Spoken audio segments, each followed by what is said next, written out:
Semuanya, selamat datang kembali di channel L Germany. Kita lanjutkan pembelajaran kita di Lektion 48. Oke, jadi judul kita di sini adalah Präteritum. Nah, jadi Präteritum ini tenses dalam bahasa Jerman ya. Jadi dia ada hubungannya dengan waktu. Oke, jadi untuk itu sebelum kita masuk lebih dalam, kita harus tahu dulu timeline-nya. Timeline dalam eh, bahasa Jerman ya. Jadi dia dibagi menjadi 3. Yang pertama itu Vergangenheit, itu masa lampau. Baru Gegenwart, masa kini. Lalu Zukunft, itu masa depan. Nah, jadi tenses dalam bahasa Jerman ini ada 7. Ada 6. Ada 6 ya, sorry. Ada 6. Yang pertama itu yang paling kiri. Kita mulai dari yang paling kiri itu ada Plusquamperfekt. Plusquamperfekt itu untuk menyatakan kejadian sebelum masa lampau. Baru untuk kejadian di masa lalu itu bisa nanti kita bisa pakai perfect atau preteritum. Nah, jadi ini yang akan kita pelajari selama level A1 ya, perfect atau preteritum ini. Baru untuk presence itu kejadian di masa sekarang atau untuk rutinitas ya, rutinitas. Baru untuk futur eins kejadian di masa depan dan futur zwei kejadian setelah masa depan. Nah, untuk futur eins, futur zwei sama plusquamperfekt ini kalian bisa abaikan aja dulu ya untuk di level A1 ini. Nah, jadi kita akan lebih fokus di perfect ya, perfect.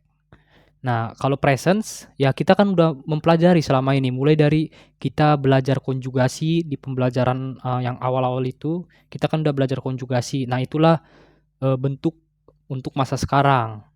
Nah, baru ini kita kan di sini kan fokus di level A1 ini kita kan lebih fokus ke perfect, ya kan? Nah, tapi kenapa kita di video ini kita belajar preteritum? Nah, itu akan saya jelaskan nanti. Nah, jadi sebelum itu kalian harus tahu dulu bedanya. Was ist der Unterschied? Jadi apa bedanya antara perfect dan preteritum? Nah, jadi kalau untuk perfect ini itu digunakan pada mündliche Sprache. Jadi mündliche Sprache itu bahasa lisan. Untuk preteritum itu pada schriftliche Sprache, bahasa tulisan. Jadi kalian tahu ya, bahasa lisan ya seperti ini saya ngomong, inilah bahasa lisan ya. Nah, jadi untuk di A1 ini yang akan kita fokuskan di A1, di level A1. Karena untuk tulisan kita itu nggak terlalu ketat lah untuk level A1. Nah, mungkin kalian bertanya seperti ini ya, kenapa kita harus belajar preteritum padahal yang difokuskan perfect selama level A1 ini. Nah, jadi gini, saat kita membuat atau misalnya kita menceritakan lah ya, kita menceritakan sesuatu yang kejadian di masa lampau, itu kan kita harus pakai perfect nantinya, ya kan? Harus pakai perfect. Nah, tapi ada 2 kata kerja yang walaupun dia dinyatakan dalam bahasa lisan, itu dia tetap pakai bentuk preteritum. Oke. Nah, 2 kata kerjanya itu apa? Itu adalah haben oder sein. Tuh. Oke, jadi sebelum kita lanjut, kita bahas dulu konjugasinya, bentuk preteritumnya. Jadi haben oder sein dalam bentuk preteritum. Yang pertama itu ada haben, ich hatte, du hattest, er sie es hatte, wir hatten, ihr hattet, sie oder sie hatten. Untuk yang sein itu ada ich war, du warst, er sie es war, wir waren, ihr wart, sie oder sie waren. Nah, jadi coba kalian perhatikan untuk subjek ich sama er sie es ini. Jadi dia bentuk konjugasinya sama ya. Nah, dia sama seperti modal verben. Kalau di preteritum konjugasi dari subjek ich sama er sie es akan selalu sama untuk preteritum. Oke, kita lanjut ke contoh kalimat. Misalnya ada pertanyaan, warum warst du gestern bei der Party nicht? Jadi, kenapa kamu kemarin nggak ada di pesta? Ini kan by der Party, pada saat pesta kenapa kamu nggak ada kemarin? Nah, kira-kira artinya seperti itu. Nah, di sini dia pakai sein ya. Sein jadi wars karena di sini ada keterangan waktunya gestern yaitu kemarin. Maka kita harus pakai bentuk lampau. Baru dijawablah. Ich hatte keine Zeit.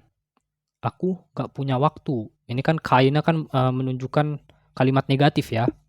Nah, mungkin kalian ada yang bingung nih, ini kenapa di sini pakai wars, di sini kenapa pakai hatte. Nah, jadi kalian perhatikan, keine Zeit ini apakah ada preposisi? Nah, jika dia tidak ada preposisi, maka dia objek. Kalau objek, ya kita pakai haben. Cuman kalau kalian perhatikan di kalimat pertanyaan ini, apakah ada objek? Tidak ada. Gestern, keterangan waktu. By der Party, keterangan waktu juga ya, kan pada saat pesta gitu. Terus nicht ya komponen negatif, artinya di sini nggak ada objeknya gitu ya. Makanya dia pakai sein. Kalau nggak ada objek, pakai sein. Ingat itu. Kita lanjut. Warum wart ihr gestern bei der Polizei? Nah, kenapa kemarin kalian ada di kantor polisi? Jadi Polizei itu kantor polisi ya. Kita jawab. Wir hatten Problem. Kami punya masalah. Nah, itu. Nah, ini jelas ya kenapa ini pakai sein, ini kenapa pakai haben. Kita lanjut.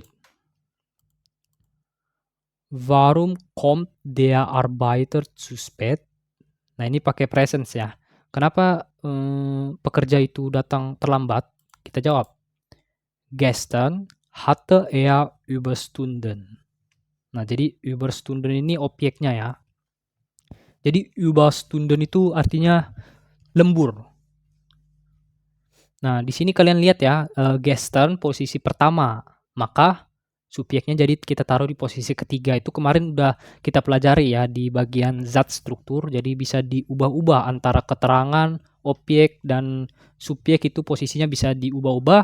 Asalkan kata kerja selalu di posisi kedua. Oke, kita lanjut. Oke, jadi ini saya akan tegaskan kembali untuk sign. Mungkin kalian udah lupa ya, karena kita udah lama sekali ya kita nggak mempelajari tentang sign ini. Jadi yang pertama fungsinya itu ada untuk identitas ya. Contohnya nama kita, ich bin Joshua. Lalu ich war ein Arzt. Ya, ini perhatikan preteritum. Maka dia sekarang udah nggak jadi dokter. Itu dulu. Dulu dia jadi dokter, sekarang udah nggak lagi. Ich war ein Arzt. Lalu adjektive untuk kata sifat. Die Party war chaotisch. Nah, jadi dia pakai sein karena dia pakai adjektif di sini, kata sifat. Jadi chaotisch itu maksudnya kacau. Jadi pesta itu kacau. Kita lanjut. Lokal, lokal itu tempat ya. Der Anwalt war im Büro. Jadi pengacara itu tadi, ini maksudnya tadi ya, bukan sekarang. Berarti tadi ada di kantor. Misalnya sekarang ada di restoran. Jetzt, misalnya dari awal ya. Der Anwalt war im Büro. Jetzt ist er im Restaurant. Nah, gitu. Untuk waktu, itu biasanya untuk jam ya. Es ist 8 Uhr oder es ist gegen 8 Uhr. Jadi untuk preposisi atau gegen itu dalam waktu itu sama aja, nggak ada bedanya. Mau pakai gegen, boleh. Oke, jadi kan dia harus selalu presence ya, karena kan untuk menyatakan waktu yang sekarang, maka harus presence. Kalau untuk menyatakan waktu yang tadi ya boleh, bisa pakai preteritum nanti. Oke, kita masuk Übung. Di sini saya kasih waktu 5 menit. Oke, saya anggap kalian udah selesai ya. Jadi ini yang pertama, ia besuh. Besuh itu kunjungan. Nah, berarti ini pakai haben lah ya, karena nggak ada preposisi, maka kita pastikan bahwa besuh ini adalah objek. Jadi hattet, ia besuh. War er in Urlaub?